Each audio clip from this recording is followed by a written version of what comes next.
Návod pre firmy, investorov či politikov, ako vytiahnuť ľudí z chudoby. Svetoznáma kniha Paradox Prosperity sa dočkala slovenského prekladu, a to vďaka nadácii United Philanthropy. Inšpiratívnu knihu pokrstila ex-ministerka financií Brigita Šmegnerová.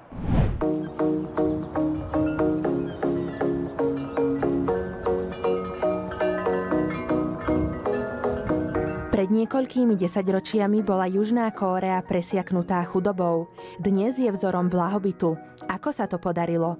Aj na to odpovedá kniha Paradox Prosperity, ktorá je akýmsi manuálom na zníženie chudoby v krajine. Sú tam príklady krajín, kde sa ukázalo evidentne, že ten padákový efekt zhadzovania peňazí do systému, napríklad aj eurofondy u nás, bez nejakého väčšieho rozmyslu, nemá zďaleka tak veľký vplyv na zníženie chudoby, ako keď podporíte podnikateľov a vynaliezavých jedincov a tí vďaka technológiám a fenoménom, ktoré už nosíte sú, dokážu štrukturovane zo spodu meniť ekonomiku tak, aby nám to všetkým pomohlo.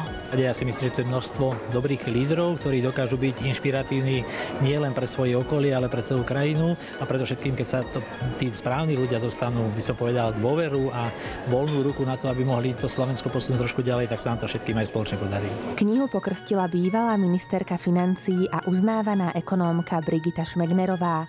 Tá hovorí, že bez inovácií a investícií sa Slovensko neposunie dopredu. To, že ak sa konečne neodhodláme investovať do inovácií, do jednodruh transformácií, ktoré nás evidentne čakajú, Slovenská republika bude naďalej na chvoste, nielen v indexe inovačnom, ale aj v HDP na hlavu a tak ďalej. Kedysi sme bývali tým stredoeurópskym tigrom a to naše strácanie voči zbytku sveta, Európy je čím ďalej tým väčšie.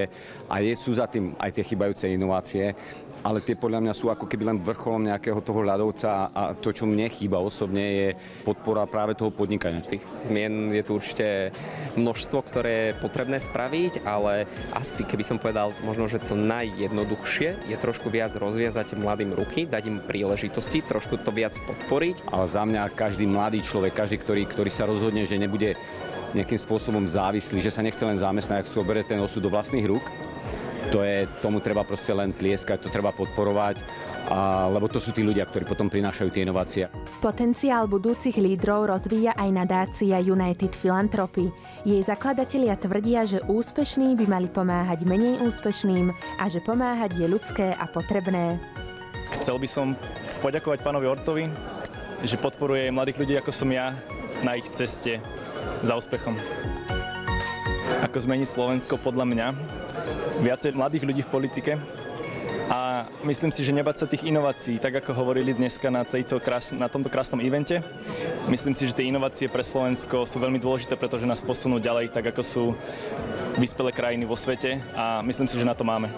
Kniha nie je určená len pre štátnikov a podnikateľov, ale aj pre bežných ľudí, ktorí majú odvahu meniť veci k lepšiemu. Takže ju odporúčam čítať možno, že končiacim študentom manažmentu, ekonómie, ľuďom, ktorí chcú ísť do politiky a chcú zásadne meniť chod vecí a 100% by som ju odporúčala mladým ľuďom, startupistom, manažérom, ktorí majú odvahu, guráž, zavádzať inovácie, ktoré nie sú overené, ale ktorým veria, že dokážu meniť svet.